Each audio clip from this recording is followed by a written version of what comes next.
And you must pay attention to your own pulse.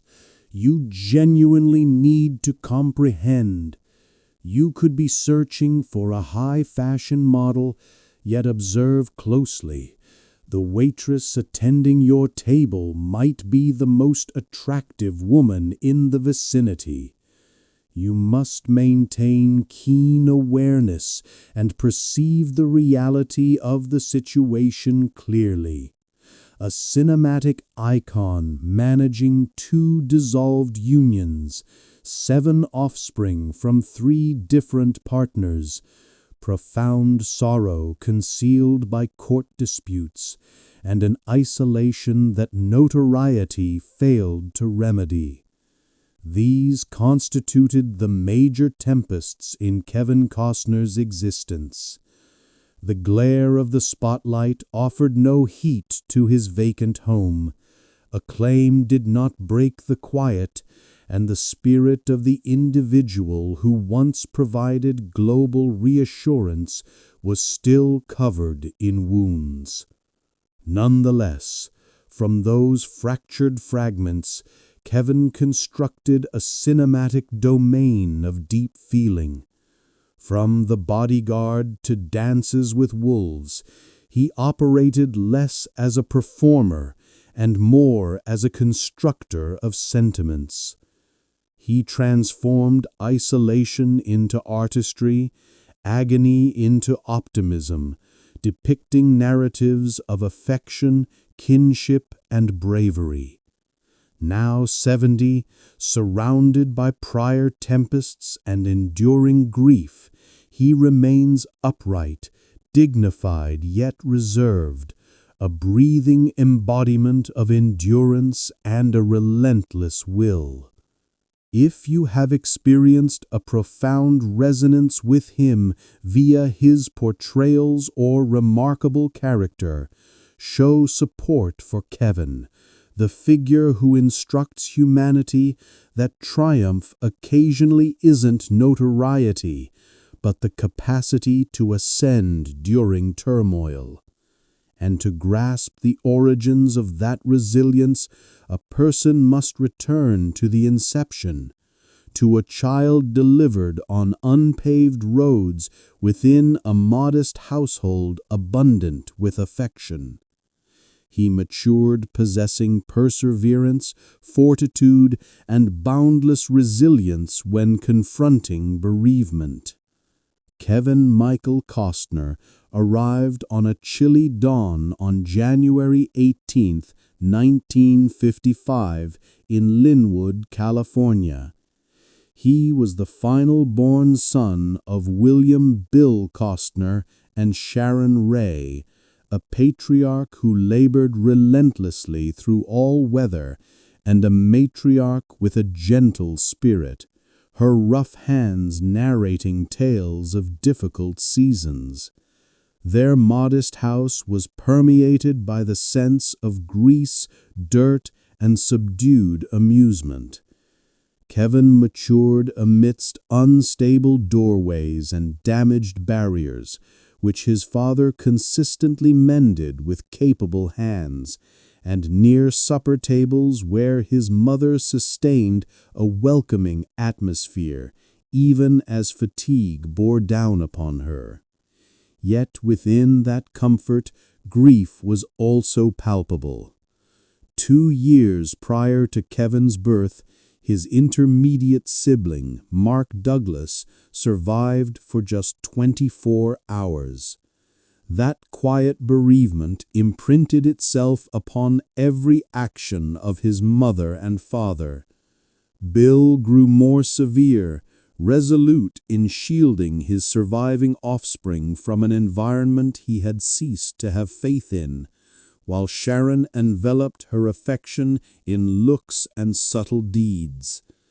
Kevin discovered how to perceive grief within the quiet. During evenings spent observing lampposts glide past the glass of relocation vehicles, he refrained from tears. He merely murmured goodbye to communities that had not yet recognized him. His household relocated perpetually. Compton, Ventura, Visalia, Orange County, pursuing transient employment, aspiring toward a residence that never endured. Each relocation instructed him on beginning again, on cherishing slivers of recollection as invaluable. The noise of adhesive stripping across corrugated containers evolved into the defining rhythm of his early years. Kevin's youth was subdued. He was neither boisterous nor prominent in the classroom. He merely remained observant, composing purses and mastering the art of tolerance. His father provided direction. His mother was the bedrock of his emotions, instructing him that endurance and bravery were the avenues to undiscovered realms. "I adapted to starting fresh," Kevin remarked subsequently. This applied not just to relocating homes, but to existence itself. Burton regarded him plainly and commented, "You possess blue eyes. I also have blue eyes. I believe you will succeed." Just before deplaning, he offered 2 words that would resonate with Kevin forever: "Good luck." Several weeks thereafter, Kevin resigned from his position. There was no fanfare, no crowd, only a solitary valise, an aged coat, a battered Datsun, and conviction as his compass. He arrived in Hollywood bearing the recollections of a hushed upbringing, a place where character was forged silently, where every farewell and each muted sorrow served as a lesson in tenacity, compassion, and the capacity to rebuild. What transpired after Kevin arrived in Hollywood bore no resemblance to the idealized tales depicted on film. It was an expanse of protracted, dim days marked by starvation, chill, and silent hopelessness. He immersed himself in any occupation available, polishing vessels, transporting parcels, conducting tours of famous residences, all the while contemplating if he might eventually inhabit such a place. On evenings when the radiator in his dwelling ceased to function, he would huddle in his still-worn attire, cold and isolated, murmuring to himself, "Survive one more day. Persist. Do not capitulate." The aroma of ocean brine, fuel, and perspiration adhered to him. His skin cracked from arduous toil. By that time, Kevin was not pursuing notoriety. He was merely striving for sustenance. Days blended into weeks of dismissal, frustration, and weariness. He clutched a collection of portraits, visiting one tryout after another, yet no opportunities materialized. "Deposit your picture," they would instruct, without looking upward. Sometimes he trekked for kilometers just to conserve the transit fee, his footwear eroded, his stomach contracting with starvation. The hunger pangs constricted like an unyielding coil.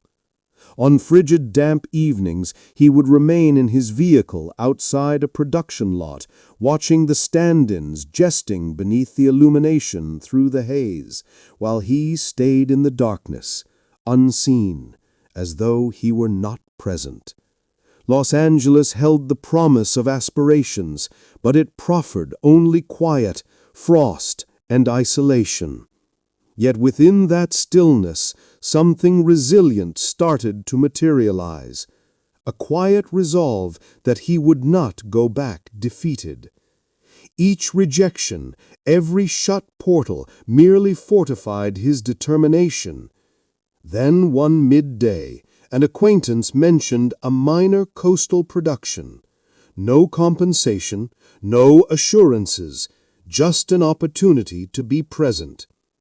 Kevin appeared shoeless, skin bronzed by the California exposure, hair lightened by the sun. We simply require an individual prepared to contribute, the filmmaker stated. Kevin acquiesced. He was unsure what else to do but seize the chance. When the recording device focused on him initially, Kevin perceived an internal stirring, not of hopelessness, but of defiance. In that instant, the surroundings seemed to recede.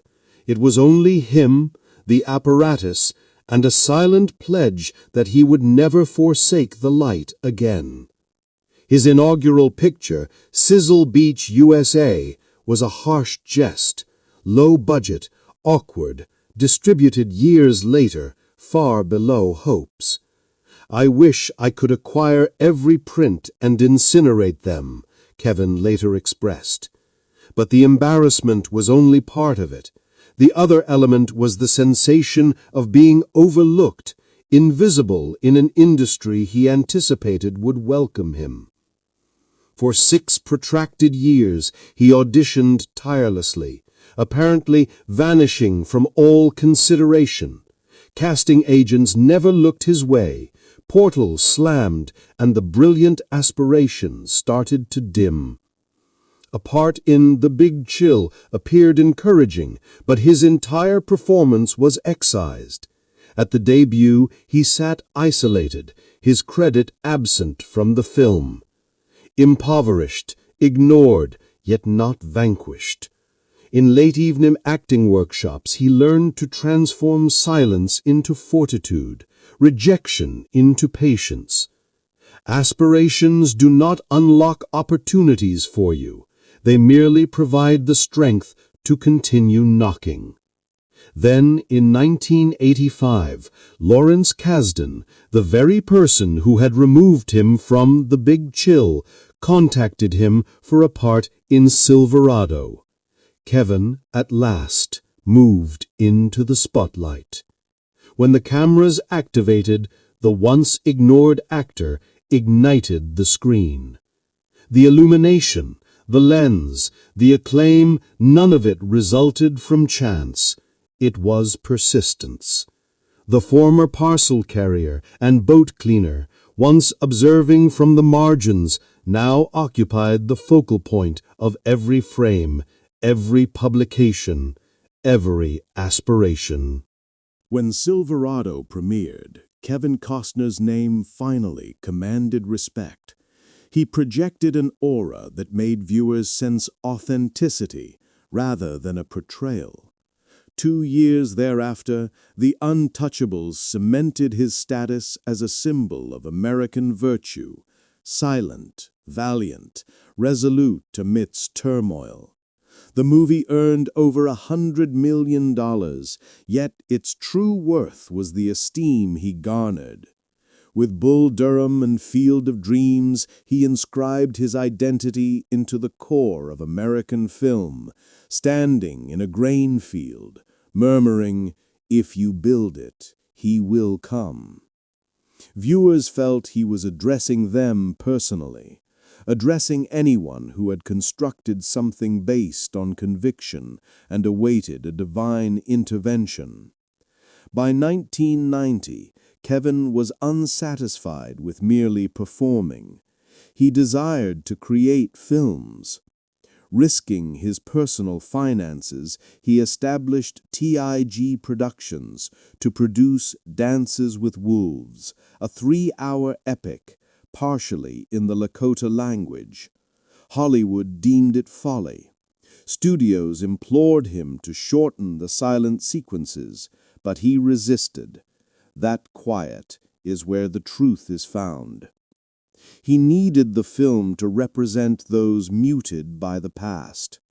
Expenditures swelled to $22 million. Productions encountered blizzards, actors departed, and he weathered frigid nights in campers, wondering if he was sacrificing his existence for an aspiration nobody shared. When the movie debuted, uncertainty evaporated.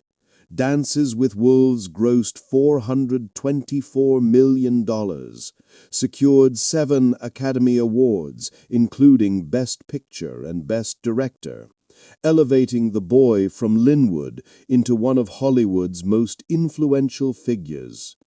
Amid the deafening ovation, Kevin quietly uttered, "I still find it hard to trust in myself." The subsequent years delivered both renown and exhaustion. Robin Hood, Prince of Thieves, took in $390 million, though his English pronunciation drew censure. He weathered it with a smile. But praise occasionally felt restrictive. In 1991, he led Oliver Stone's divisive political drama, JFK. Kevin replied, simply, "Any dialogue regarding the truth, regardless of its difficulty, enhances our freedom." Next was The Bodyguard in 1992. He held out for Whitney Houston to take the part, declined a large upfront payment for a percentage of the revenue, a wager only someone who had meticulously saved for fuel would attempt. The outcome surpassed all expectations. The picture grossed $411 million. The accompanying album moved over 50 million units, and Kevin's share exceeded $20 million. By 1993, he ranked among Hollywood's top-earning actors, commanding $10 million per film. A vast change from the young man who once lay beside a non-functional heater, lulling himself to sleep with the assurance that things would eventually improve. The zenith for Kevin was not without its price. Colleagues observed a man operating on minimal rest, managing the production during the day, supervising editing through the night. "Triumph is sometimes more isolating than defeat," he conceded. "When all affirm your correctness, you start to doubt if you still are." Then the decline began. Waterworld in 1995, the movie anticipated to be his subsequent triumph, nearly ended him. A cyclone devastated the set. The financing escalated to $235 million, and Kevin was lashed to a ship's pole amidst a tempest. The media derided him relentlessly, dubbing it Kevin's Gate. The Postman in 1997 proved even more calamitous, dominating the Golden Raspberry Awards for Worst Picture, Worst Actor, and Worst Director. The hands that had previously gripped an Oscar now shook before outstanding invoices. But Kevin did not flee. He returned to his craft, selecting minor productions, straightforward narratives that few in the industry would risk. He understood how to begin anew. It was the pattern of his entire existence. "I have never been fearful of starting fresh," he stated. Perhaps that is the authentic gauge of significance, not the applause, but the fortitude to arise when your surroundings have crumbled. Hollywood, which had greeted him with accolades, now averted its gaze. For the first time in many years, there were no cameras, no screenplays, only the reverberation of his own uncertainty. "I did not collapse, I just became hollow." And within that void, he rediscovered what was genuine. The press jeered, labeling him an artifact of the 1990s, but Kevin remained indifferent. You cannot refute every falsehood, you must simply endure beyond them. On frigid evenings in Aspen, as snow blanketed the landscape, he ambled alone, his footwear crunching, absorbing the quiet, questioning why he had ever craved the ovation so intensely. But he found clarity, not resentment. He needed to stumble to remember how to stand. That season, Kevin resumed writing, not for acclaim, but to experience the pleasure of inventing. The outcome was Open Range in 2003, an unadorned Western film prioritizing human emotion over digital enhancements. The movie grossed $68 million against a $26 million cost, yet the most precious element was his own rediscovered voice. "The truth does not require shouting," he remarked. "It merely requires patience. Fame instructs you on ascending. Failure instructs you on persevering." By Yellowstone in 2018, that quietude had transformed into resonance. At 63, he portrayed John Dutton, a steadfast man safeguarding the invaluable. "I am not depicting a champion," Kevin noted. "I just depict men who have the courage to make an effort." The most viewed program on cable, attracting over 16 million watchers, affirmed that tenacity outweighs acclaim. And Horizon, an American saga, an endeavor initiated in 1988, served as the ultimate validation. Kevin invested $38 million of his personal funds into it. Standing in the Utah expanse, the breeze penetrating his coat, weariness apparent on his features, his gravelly voice remained firm. "Continue filming. We will capture it." When the initial installment debuted at Cannes in 2024, reactions were mixed, yet he beamed. He was not seeking validation. He was fulfilling a commitment. The film recouped just a fraction of the expenditure, but the true worth lay in the conviction, the authenticity he had pursued his entire life. At 70, Kevin Costner no longer merely rests at the summit. He has transcended it. He has converted bereavement into a legacy, occupation into a practice, and quietude into a melody. Ultimately, he doesn't just produce films, he produces significance. Alongside his professional peaks and valleys, Kevin Costner's romantic life endured tempests of equal intensity. When he met Cindy Silva in 1975 at California State University, Fullerton, he was 20, uncertain, idealistic, with more inquiries about the future than resolutions. She was vibrant, a hopeful actress whose gaze conveyed faith in others. They connected between lectures, exchanging humor to deflect anxieties about adulthood. She described him as the quiet boy, perennially seeming distant, pursuing narratives unseen by others. 3 years later, in 1978, they wed, using a borrowed band and a simple conviction that affection would be their sole provision. Their initial residence carried the scent of fresh paint and aspiration. Items were reclaimed from the roadside. Evenings involved sipping inexpensive wine and discussing the future.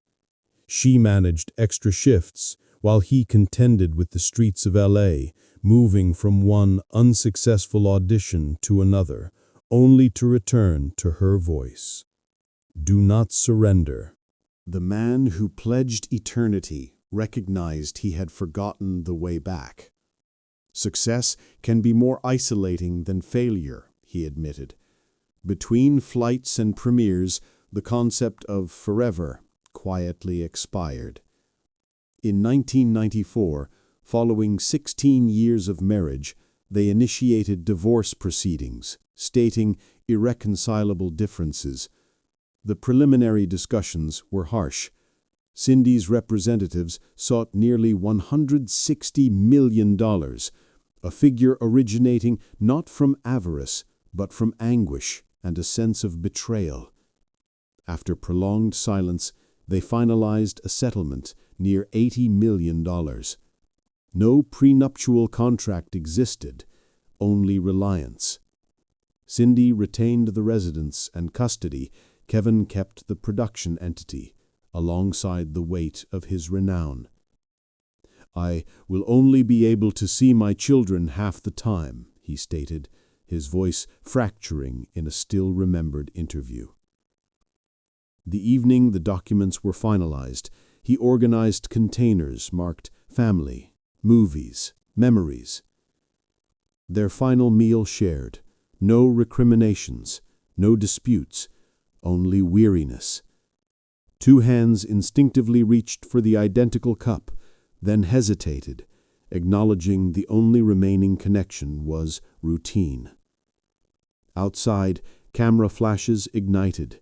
Inside, the stillness resonated with finality. Hollywood labeled it one of the era's costliest separations.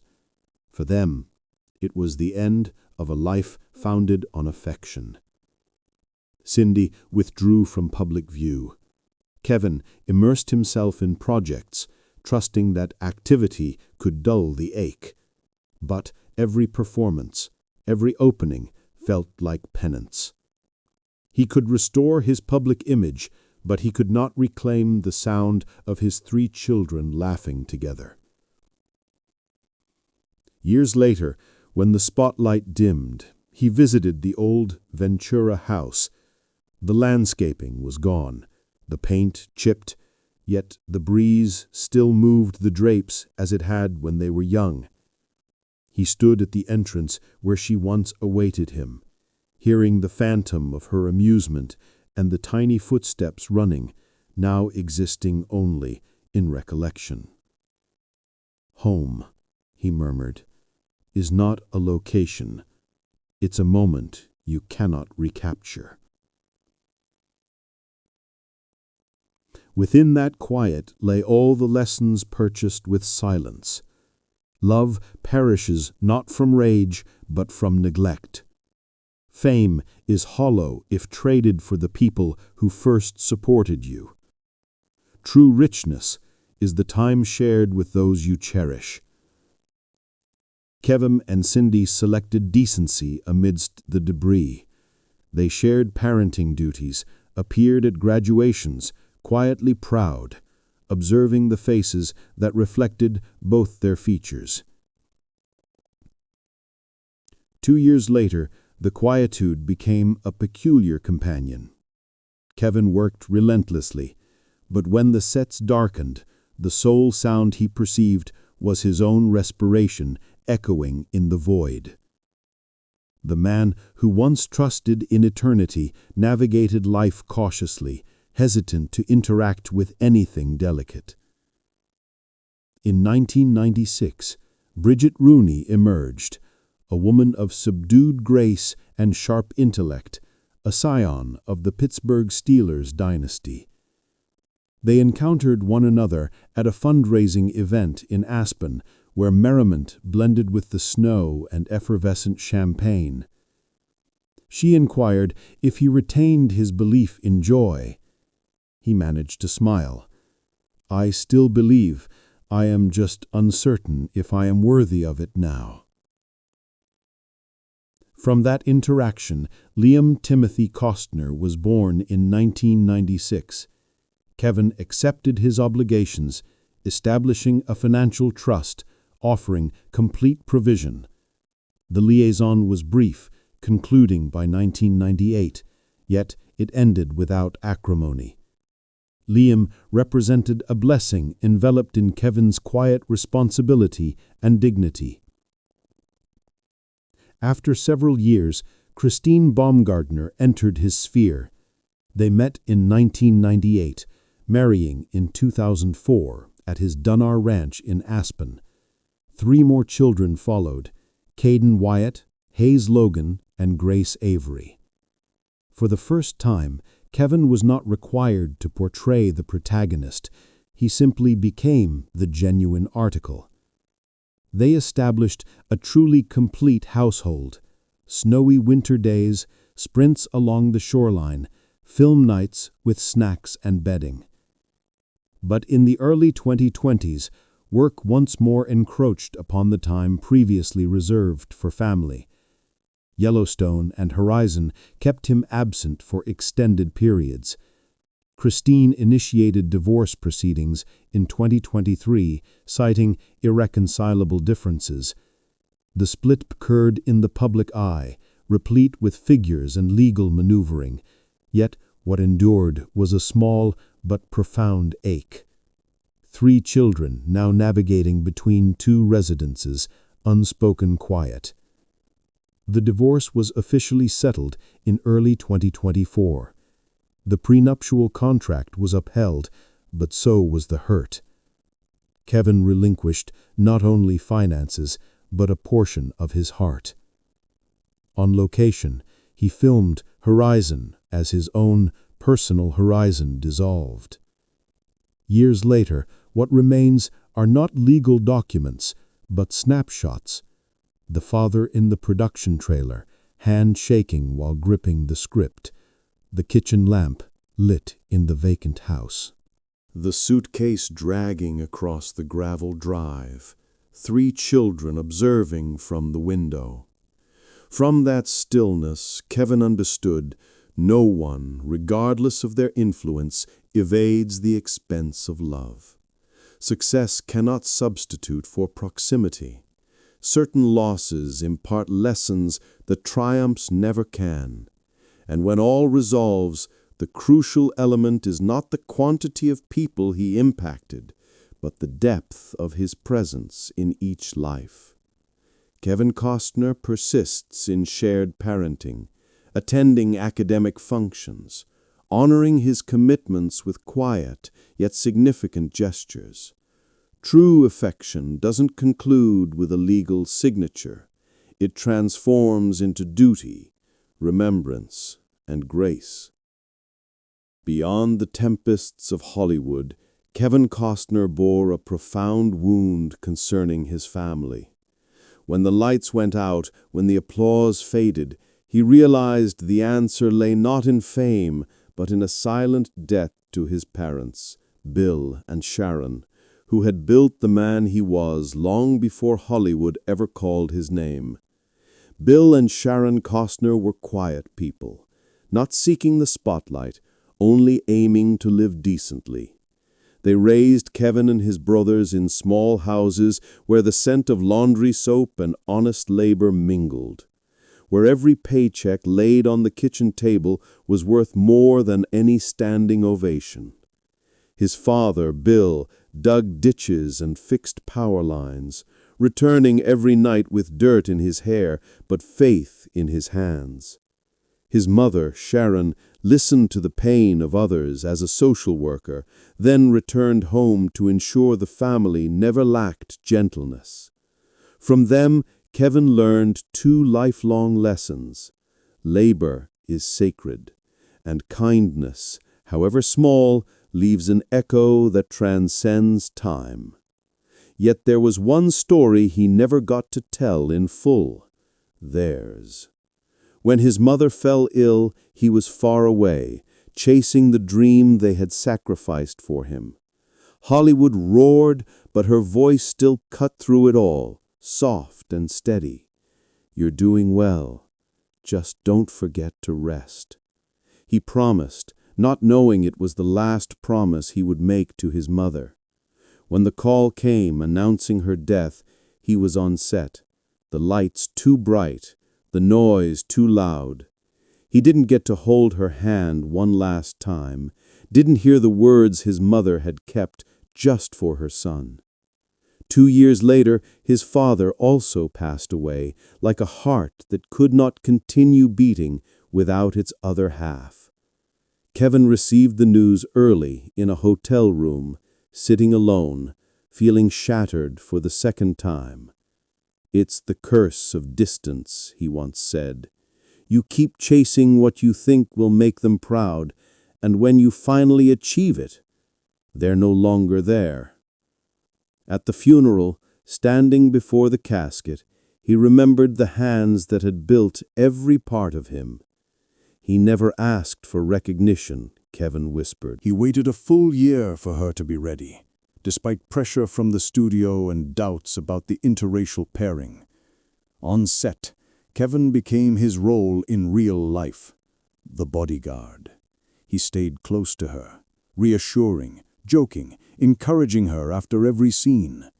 They talked for hours about God, family, and how fame was both a gift and a curse. She called him my safe place. He called her a miracle I had the opportunity to protect. When the cameras rolled, that fragile trust turned eternal. In 1992, when The Bodyguard was released, the world stopped. The image of Kevin carrying Whitney through the rain became an icon, but it was her trembling golden voice in I Will Always Love You that etched her name into immortality. That song wasn't just a soundtrack. It was a confession, a promise, a prophecy. Kevin realized her true power. She made the whole world feel safe for 4 minutes. But fame was also a curse. Kevin watched from a distance, proud yet helpless, as Whitney battled the demons no one else could fight for her. People forget, he said, that behind every great voice is a human being trying to stand up straight. Then the fateful call came on February 11th, 2012. Whitney was found dead in a Beverly Hills hotel room just hours before a pre-Grammy party. A broken dream, an unstarted project, a whispered comeback, and then silence. The light went out. Kevin sat in stunned silence. "Are you sure?" was all he could manage to say. On the day of the funeral, February 18th at New Hope Baptist in Newark, Kevin stood before Whitney's casket. His voice trembled. "Whitney, you weren't just good enough. You were great." He spoke of her fears, of the belief he always held. "I always believed in you." Then he uttered the line that brought the world to tears. "And I will always love you." No director could have scripted that farewell. Outside, thousands of candles, soft singing, and tears mingled, witnessing humanity's shared grief at the loss of a friend. In the following years, Kevin rarely spoke of her. Every time I Will Always Love You played on the radio, he turned the volume down, not to forget, but out of respect, like leaving a room where the person he loved was still present. When the 30th anniversary of The Bodyguard arrived, he said the movie worked because her heart was real. Not fame, not a fall from grace, just the heart. Whitney's death reminded Kevin that even the great need protection. It also highlighted his own finiteness. A 70-year-old body carrying a lifetime of labor, of silent aches the world doesn't see. The roles, the takes, the sweat and blood on Waterworld, Open Range, Hidden Figures, all left their mark on his body and soul. He once said, "Pain is not the enemy. It reminds me I'm still alive and doing what I love." Today, he moves slower. His back and knees ache. His hands tremble when the wind blows through aspen. But every step, every breath has a purpose. He wakes before dawn, walks the old paths, tends to the horses, reminding himself that movement keeps him alive. The body may weaken, but the heart still burns, still believes, and still loves. Every scene, every sleepless night, every scar is a testament to dedication. Kevin knows that while the world only sees him as the hero, the sheriff, the cowboy, or the bodyguard, inside is a man who endured, loved, and suffered silently. He accepts the pain, wraps it into his life story, allowing it to become a part of his memory, a part of his heart, a part of the promise made to those he loved most. For Kevin, The loss was not just fame or the passing of Whitney Houston. It was a reminder that friendship, loyalty, and trust are sacred things, powerful enough to be etched deep into the heart even as time takes away the light. And in those quiet moments, he still whispers to her, as if she never left, "I believed in you, and I still believe in you." For millions of now adult fans, with their graying hair and slower steps, Kevin Costner remains an image of persistence and belief. He gets up every day, rides his horses, and continues to labor with all his heart, serving as proof for all those who are tired but still choose to move forward. His body bears the marks of time, but his presence brings a form of salvation, showing that willpower can overcome biological limits. A quiet scene described by friends takes place late at night in Aspen. Kevin stands by the fence, watching horses graze, his hand resting on the wooden rail, veins prominent, wrinkles deep. He breathes in slowly, as if engraving the light on the golden burning sky. Behind him is a lifetime of storms. Ahead is a new horizon, still waiting. The body will not last forever, but the belief, the story, the love, and the courage will endure. "I may have slowed down," he says with a small smile, "but I've never stopped." At 70, Kevin is a living testament that dreams never fade. They just change shape. From the boy in Linwood, California, the son of a ditch digger and the social worker, he now owns the empires he built with his own hands. The 160-acre Dunbar Ranch in Aspen, Colorado, filled with the scent of pine and the light of dawn, is a peaceful sanctuary for his whole family. In Santa Barbara, the nearly $60 million Flint Ridge estate boasts lavender gardens, a 1,000-bottle wine cellar, a private screening room, and a terrace for watching Pacific sunsets.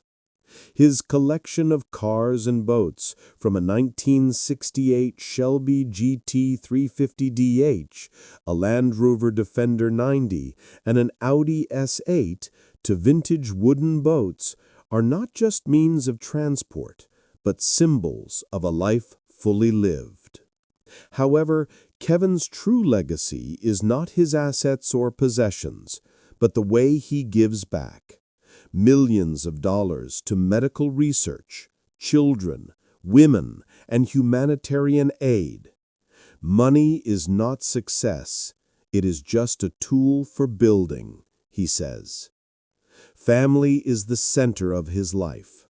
His 7 children, from Annie, Lily, Joe, and Liam to Caden, Hayes, and Grace, all carry the echo of Kevin's journey, each a piece of his soul. They ride horses together through the Aspen Valley, watch movies in the private theater, laugh, and keep the family fire burning. Family is not a chapter, it is the whole book, and I am still writing it, he says. Kevin still wakes before dawn, continuing to write, direct, and dream, but now not for glory, but to complete what he started, to leave behind a living legacy, one that is authentic, enduring, and full of love. When asked about his legacy, he smiles. "I don't need a monument. My legacy is the life I live and the people I love." To the world, Kevin Costner is a Hollywood icon. But to those who look closely, he is proof that adversity is not opposed to grace. Rather, it is the challenge that creates the doorway to grace, and that the meaning of life comes not from fame, but from dedication, love, and unwavering belief. This evening, kindly stop for an instant and observe your surroundings.